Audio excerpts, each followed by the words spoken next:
Good afternoon. This is Dave, or David, or whatever you want to call me.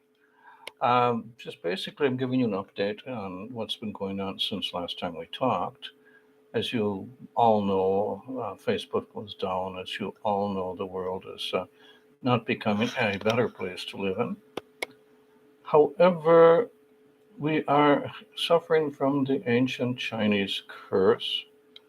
May you live in exciting times. Well, these are exciting times.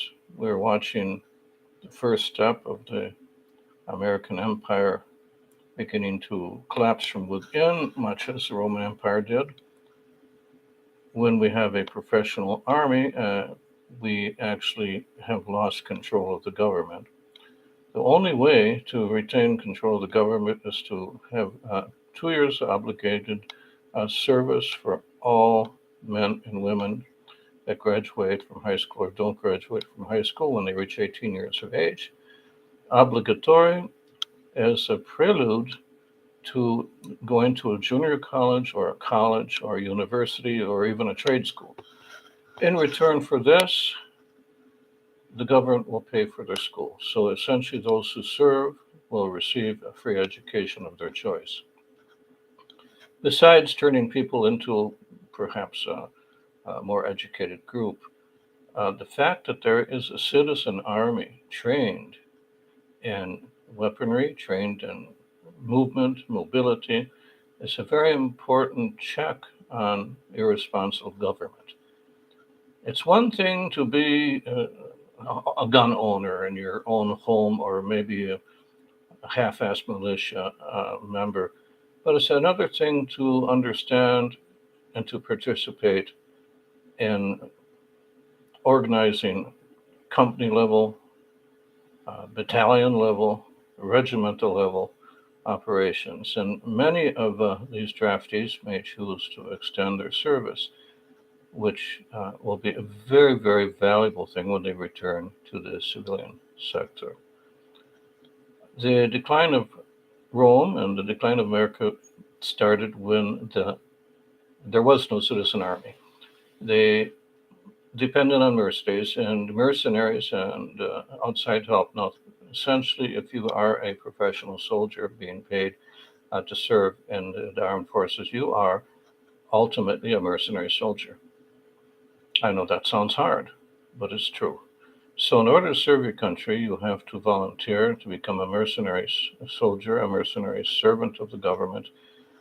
And you're not thinking about going back in 2 years to the university or 3 years to a job in a factory. You're thinking about making it a full time career because they encourage you to do so. They encourage you to cut your links with your base. Your base are the ordinary people that live in the small towns or the larger towns or different neighborhoods and neighborhoods with opportunities or the neighborhoods with no opportunities.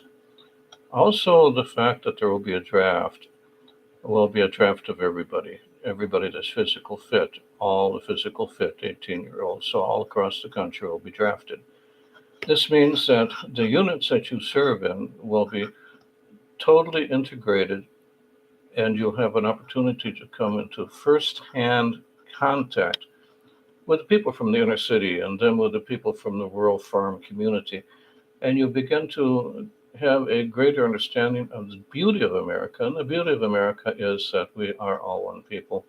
In Israel, everybody serves for 3 years.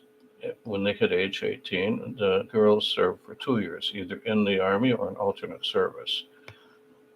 What does this do? First of all, when you do go to college, the group of people in the college are usually mature, much more mature. Secondly, how does this help the country out? You have an opportunity to serve next to people from the south, next to people from the north, people from the Druze community, people from the Bedouin community, in a situation where you're depending on one another for survival in combat and basically for cooperation in the various training operations that you will undertake in the basic boot camp and infantry training regiment and so on. Now, Many people could actually join afterwards a ready reserve, what we do in Israel. Once you finish your mandatory service, you are required to become a reserve soldier, officer, etc. Continue to practice, continue to do various courses to improve yourself. And there was a time when you could do that until age 60. Now I believe that you can only do that to age 40 or 45. But the idea being a citizen army to defend citizens, not to defend government. Now, that's one of the many ways that we can make things better, and I hope that you'll pay attention to this and take it to heart and perhaps work for it to reestablish the draft, because without it, we will follow the decline of the Roman Empire one step at a time until ultimately the American Empire will be dissolved. Let us hope that this will never happen. God save America. America is the backbone of democracy. Let's keep it that way. So long for now. I'm going to go down here and at this and say, Le'it Ra'ot.